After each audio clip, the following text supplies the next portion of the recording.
Welcome to Film Forum Presents, a podcast featuring special live events recorded at our theater located at 209 West Houston Street in downtown Manhattan. In this episode, Film Forum presents legendary documentary filmmaker Errol Morris, who appeared for a Q&A on November 1st at the opening night of his latest film, American Dharma. The film revolves around Morris's frank, unflinching conversation with Stephen K. Bannon, the divisive alt-right former chief strategist of the Trump administration. The Q&A was moderated by journalist and chemist Hamilton Morris. American Dharma is now playing. Good evening, folks. Thank you very much for coming to Film Forum. My name is Joseph Berger. I'm the Theater Operations and Events Manager here. We believe this is the very first time Errol Morris has appeared on the Film Forum stage, and we're, of course, very excited to have him with us tonight. He is the director of numerous acclaimed documentaries, including The Thin Blue Line, Gates of Heaven, The Fog of War, and Fast, Cheap, and Out of Control, which premiered here in 1997. American Dharma, a bracing portrait of one of Donald Trump's key strategists, premiered last year at the Venice Film Festival. Following an unrelated tweet storm involving a Steve Bannon appearance at the New Yorker Festival, this film had difficulty finding a distributor, a rarity for Mr. Morris. In fact, at one point earlier this year, he tweeted, "Fuck 'em, I will distribute the movie myself." Happily, new distribution company Utopia acquired the film, and we're thrilled to have the U.S. theatrical premiere here tonight. Thank you for joining us. After this screening, Errol Morris will be joined on stage by journalist and chemist Hamilton Morris for an extended Q&A. We're very excited, so please stay in your seats and enjoy. Thank you.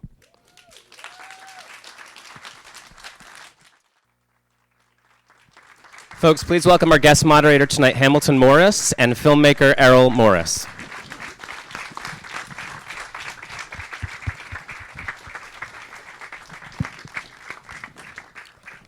Are you applauding because you're relieved that it's over? Or because you loved it?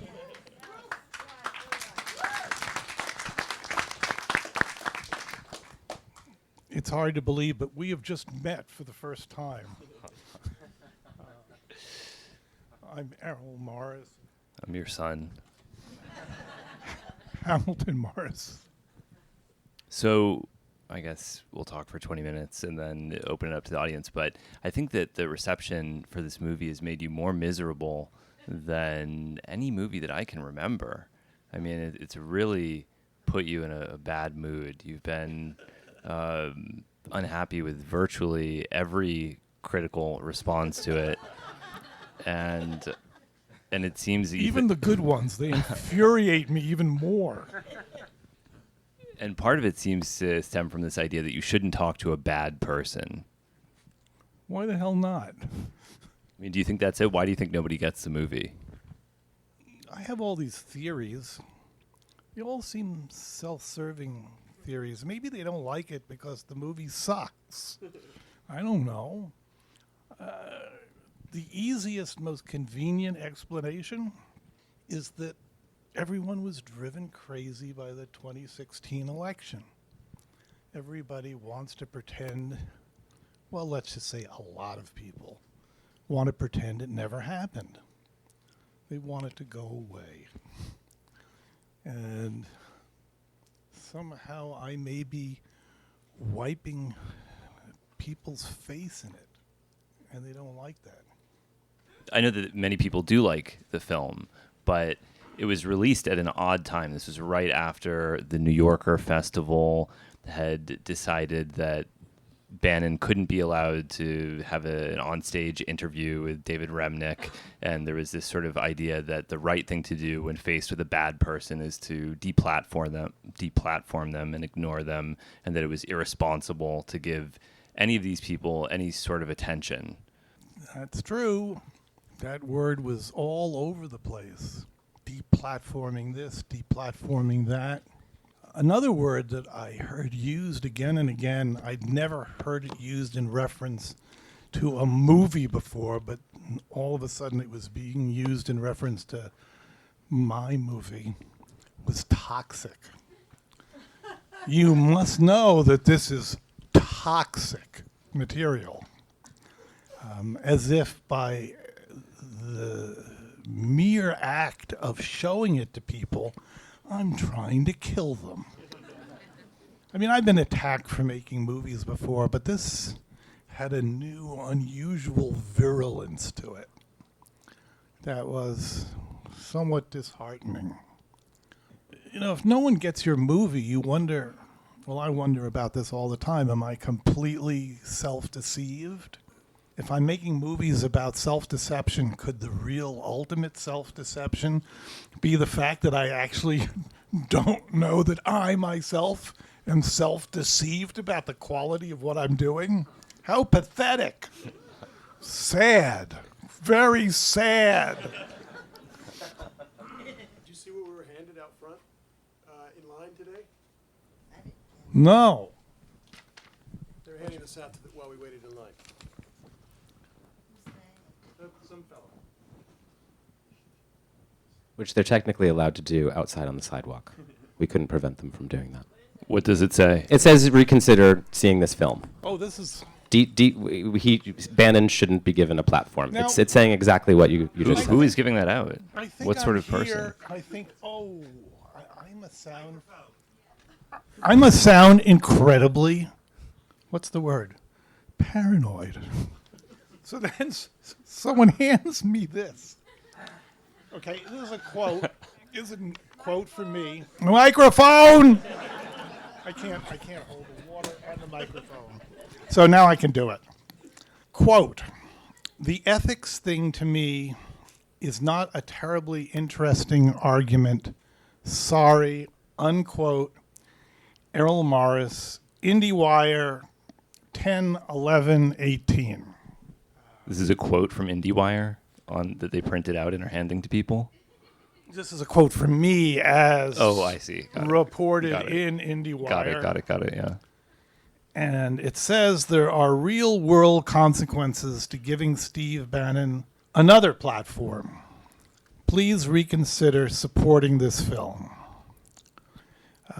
Well, here you go. This is an opportunity. I know you've probably already paid to get in here, but you could all right now leave en masse. It also parenthetically mentions at the bottom of this BA-do, Film Forum provides vouchers in exchange. Please pay attention here. Film Forum provides vouchers in exchange for return tickets. Which is not actually true. So I'm glad you all just paid extreme attention to that parenthetical statement. So you Thank see, you, you're Errol. trapped. They're not giving you your money back. Now you know I'm not interested in ethics. And that we don't give vouchers if you don't like the movie. I've suckered you into this screening, and Film Forum ain't giving you your money back. It's pretty disturbing. Has anything like that ever happened before? Where I show up at a screening, and people are distributing hate literature. Basically, this is a thinly disguised form of, what's the expression again? I know I'm familiar with it. That's it. Fuck you, Errol. Has this happened to me before? Not really, no. It's also censorship. I mean, that is what's going on. This is the problem, that you shouldn't talk to a bad person because it's dangerous, Toxic. toxic. That certainly is part of it. I don't think I understand. I understand how freaked out I am about the 2016 election. But there are a lot of people freaked out. I used to call it the I want my mommy election. It's not really that funny. Because the only appropriate response seemed to me to crawl under the bed and start saying, I want my mommy. I don't like this. This is really, really horrible. Mommy, make it go away, please. Please. Of course, my mommy is dead, so she couldn't make it go away. Deplatforming Bannon isn't going to make it go away. Terribly sorry. Whoever you are out there, is he going to kill me? Is he out there? Is he waiting for me to leave the theater? It's misplaced effort, as if this is the problem. This movie is what needs to be protested, and not Bannon himself or the Trump administration. Maybe that's obvious. Well, it is kind of.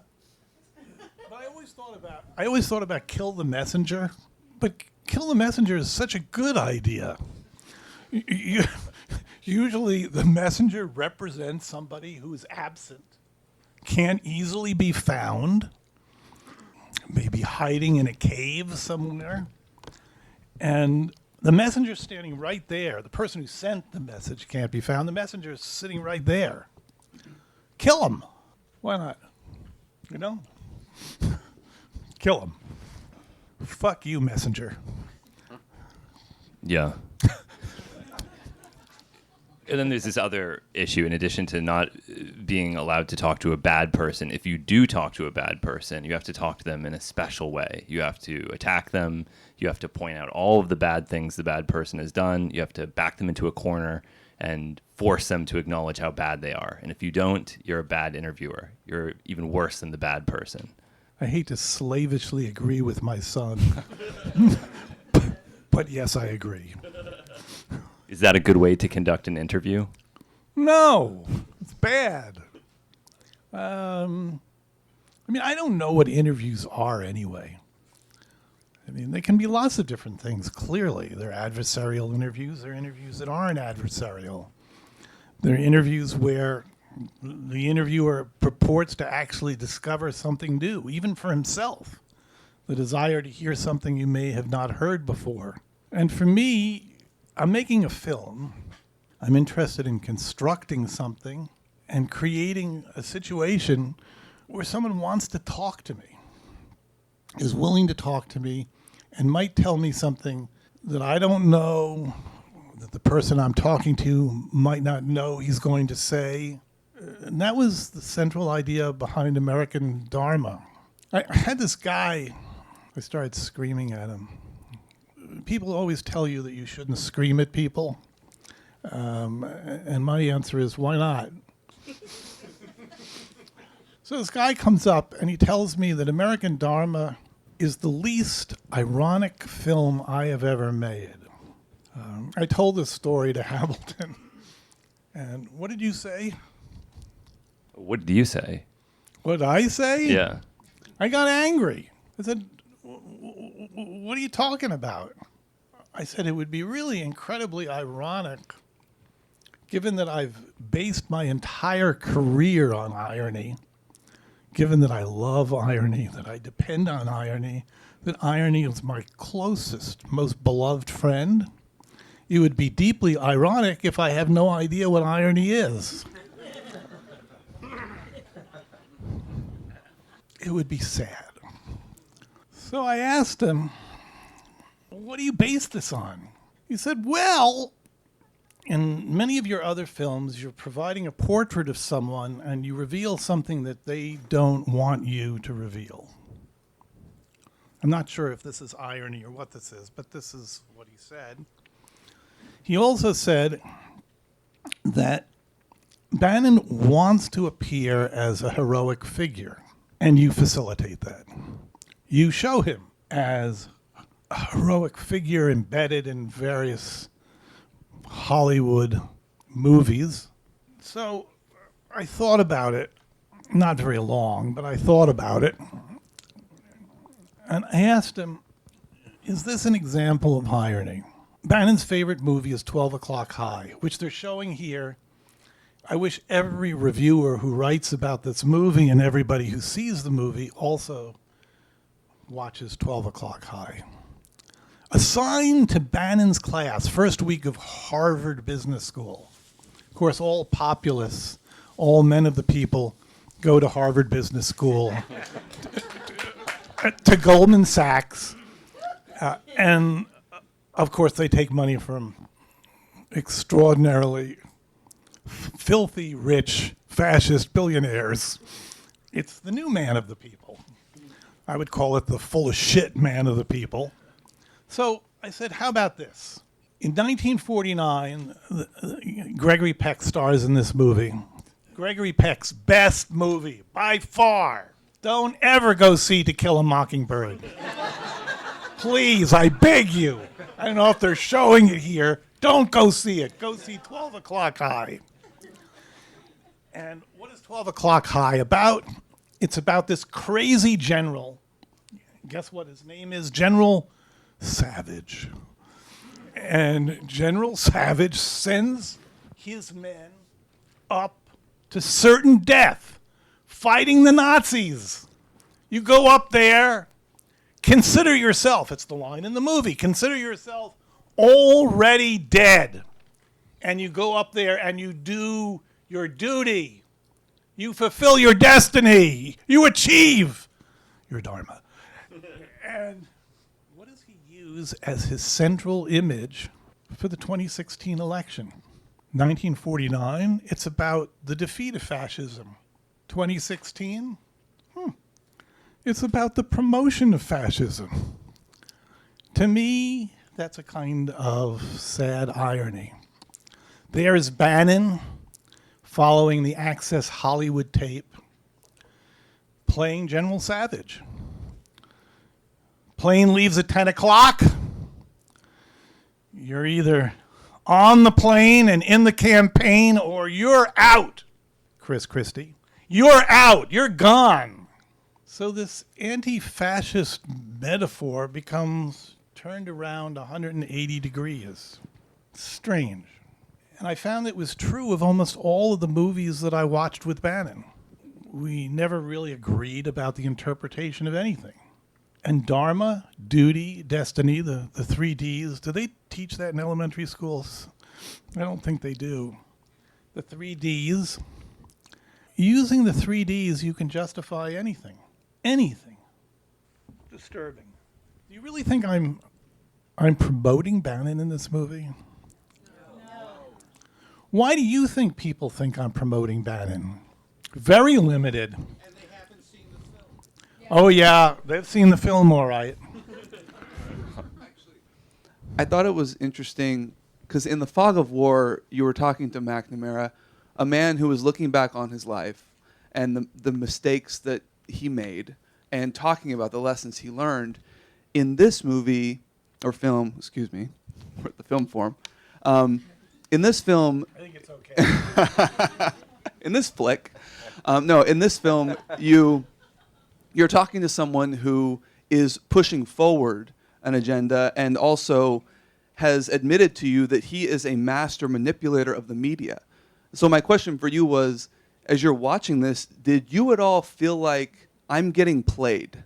Because he has talked about how he uses media to get his message out, and you are giving him a medium. So that was my question for you. And by the way, I love the film, and I think everyone should see it.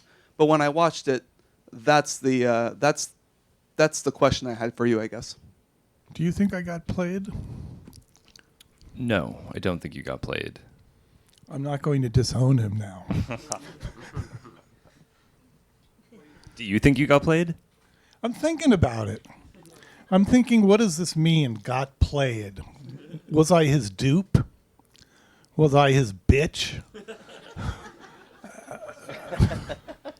I'm interested because I'm a mythomenter. I make myths. And he's a mythological character in his own mind. And he was using you as you were using him. I don't think he had any sense of reality in the sense that he was spouting what was a communist in another era. Of we the people. So I question, what was your sense of what he was doing with you? I knew he loves my movies. That's a little disconcerting. He became a filmmaker after seeing Fog of War at the Telluride Film Festival. I suppose, properly speaking, hearing that, I should have gone somewhere and killed myself. Did I get played? Interviews are performance. People don't ever think of them as acting or as performance, but They most certainly are. I'm performing, he's performing. My belief, and maybe this is wrong, is if you let people talk long enough, and it doesn't even mean that long, but long enough. I used to have a 2-minute rule. Let someone talk for 2 minutes without interrupting them, and they will show you how crazy they really are. I've heard people say I didn't challenge him. It's not true. I don't think it's about challenging him or not challenging him. I'm sure there are people who would have liked me to hit him with a brick, although perhaps if I didn't kill him, that could be criticized as well. How come you didn't hit him harder with the brick? How come you didn't use a bigger brick? Or maybe a cinder block? My thinking at the beginning, the movies were a way in. Here's a guy who produced movies, directed movies, thinks about movies. I let him select all of the movies for American Dharma. These are Bannon's picks, not mine. Not only are they Bannon's picks, he picked the actual scenes in the movies. So, for example, how many people here have seen The Searchers? Gosh, you people must like movies. The scene in The Searchers that he wanted me to show and to talk to him about was a scene where John Wayne sees these girls who have been kidnapped by the Indians. This is his opportunity to save them, and he declines. He says, they're not white, they're Comanche. And the way it's filmed in The Searchers, it's a remarkable scene. John Wayne's face passes into shadow. It's one of the most racist and dark scenes in all of John Ford. Bannon loves it. They're not white, they're Mexican. They're not white, they're Chinese. It's interesting how hypocritical he is.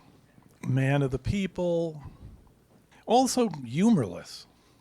I don't know if I've told you this story. He was reading a book called The Great Wall. So I think that's what these guys that's what these guys do. They just read books about walls.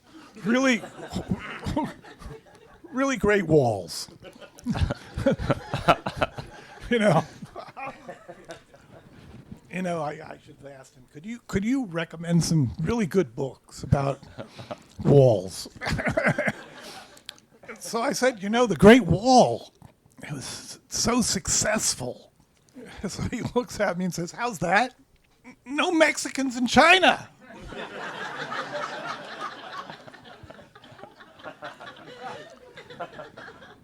You're laughing, but did he?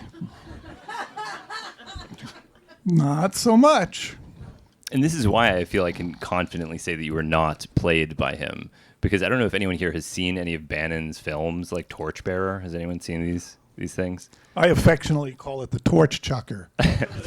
They're very much lacking in subtlety, I would say. Really? Yes. And so for you to be played, I don't think there would be any degree of subtlety. For him to play you would be what? You would be with the Duck Dynasty guy talking about how we need more God in our culture. That would be his idea of a successful playing of you. Jesus is king. The Torchbearer is one of the strangest movies I have ever seen. And I've seen, God knows, the movies Hamilton has asked me to watch. I've seen some strange, very strange movies. But nothing is stranger than The Torchbearer. I highly recommend it. If you like crucifixions, I assume you all do, crucifixions, crushings, Iron Maidens, strappados, guillotines to be sure, garrotings, that's the movie for you.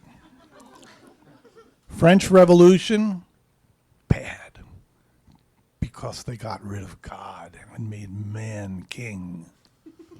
American Revolution did not turn its face on God. And we will make sure that God stays with us to the bitter end. The guy with the ZZ Top beard lecturing me in the swamp? Yeah. Audience questions? I just wanted to address the... I just want to know, if this guy attacks me outside the theater, who's coming? I'll take care of it, Errol. It'll be fine. Really? Addressing the did you get played, one of the things I thought was that he was doing what he does, which is defies logic.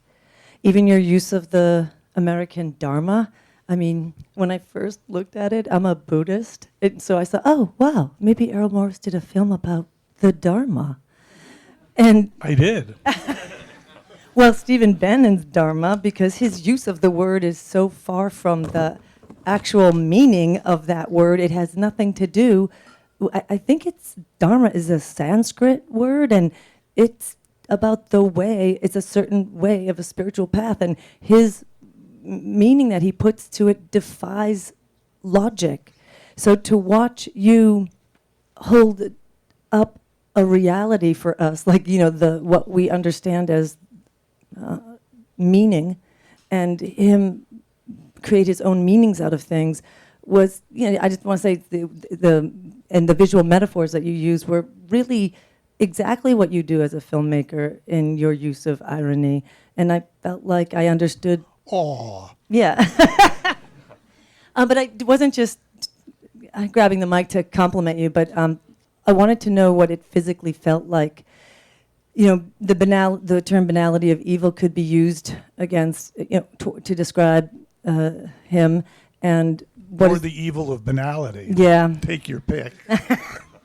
Any kind of physical reaction of spending time with him? Was that physical at all for you? Or, you know, speaking of the word toxic, did you have to take a shower afterwards, or anything ritual that you had to kind of cleanse yourself? Or, you know, the ending image of the fire and just burning it all down, I felt like that was some kind of reference to, you know, killing the stage and, you know, incinerating the stage where it occurred. Well, one thing that seemed pretty clear to me, if it wasn't clear already, is at the heart of all of this was a desire to destroy everything. I called Trump in the movie the fuck you president. He is the fuck you president. Fuck everything. Fuck you. Fuck the state. Fuck the Constitution. I don't want to go through a whole laundry list of fuck this and fuck that, but it's extensive. In Trump's case, I feel that the fuck yous are all just self-interest, self-enrichment, power. With Bannon, I think they're genuine fuck yous. There's an insane, rabid hatred of everything at the heart of it. That was my takeaway from the movie. And when I set the Quonset hut on fire, someone objected to this, by the way. Someone said, I hope you realize, Mr. Morris, that Bannon didn't set the Quonset hut on fire. You did. Extremely perceptive. It's a fucking metaphor! Sorry, got excited. And another of my favorites. There's nothing tragic about tragedy. Tragedy is hopeful. Tragedy is the fulfillment of destiny, duty, dharma. I imagine this conversation with Oedipus. Oedipus, can't you see? Of course, he can't see because he plucked out his own eyes. You killed daddy, you fucked mommy, you ripped out your eyeballs, but there's really nothing tragic here. It's a fulfillment of duty, destiny, and dharma. Congratulations, sir. You've won the Stephen K. Bannon Award. I mean, this whole thing is a fucked up movie, but it's running the country. Guess what? Guys, gals, I'm a big fan of you. And one thing I've noticed and you've spoken about in previous interviews is that you don't like to be present so much in your films. And you've slowly emerged and sort of gone to the other side of the lens more and more. And in this film, you're very present and your opinion is very apparent. And I guess my question for you is, what led to that creative decision to sort of take more of a stance and be more apparent? Probably a big mistake, because I'm visible in the frame. I somehow didn't want to hide behind the camera this time. I wanted to be out there. Visually, it seemed to be, because I'm always thinking about how things look. I was criticized today by someone who said that I made it look too good. This is a criticism that every filmmaker wants to hear. The production values were too high. The photography was excellent but deplorable. You really did a good job of directing a totally unseemly person, and for that you should be deeply ashamed. Thank you very much for this amazing film. I have a question. Did he see the film? Did he talk to you after watching the film? I think that the film, what I find most interesting about it is that it's taking a stand, but it also is making me watch him and listen to him in a way that I never thought I would. But it's not, anyway, I will not probably be able to explain what I'm feeling, but I really enjoyed the film, and I was wondering if he talked to you after he watched the film. He liked it.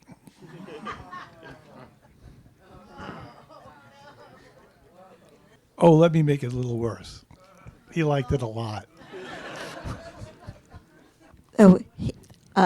Thank you very much. I loved the film, and I've loved your film. I haven't seen all of them, but I've seen a lot of them. I saw Fast, Cheap, and Out of Control when it was premiered at the New York Film Festival, and you spoke. One of the things I've loved about your films is I was a massage therapist. You can't massage someone unless you're really present to them, and ultimately, when you open to them, you feel love towards them. And would you be willing to massage Stephen K. Bannon? Yes, I would.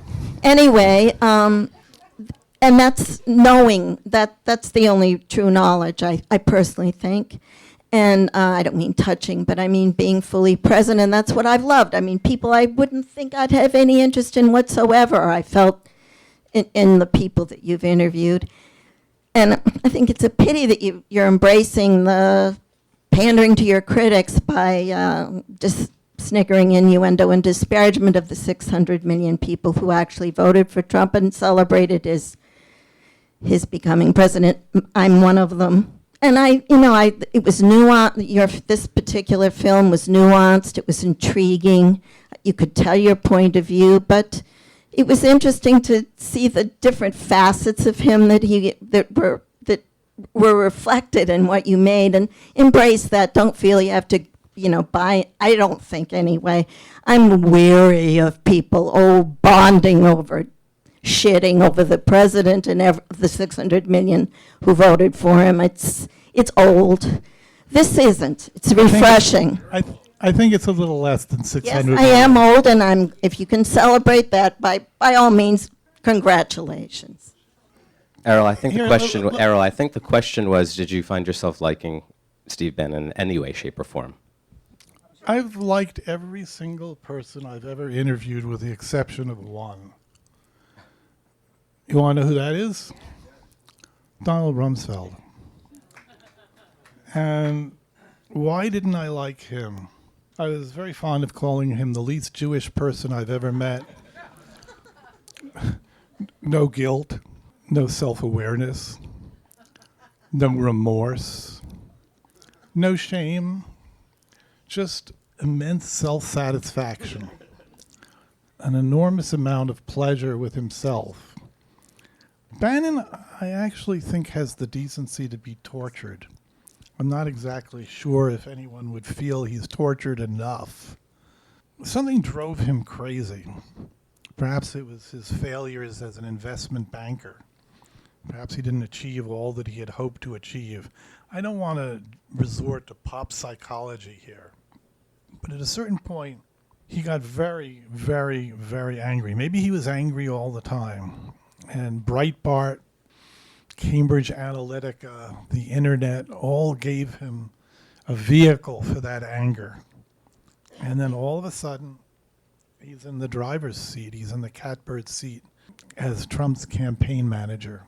It's hard for me not to feel, maybe I'm naive. I'm sure I am, like everyone else, naive in so many, many, many ways. That election for me was insane.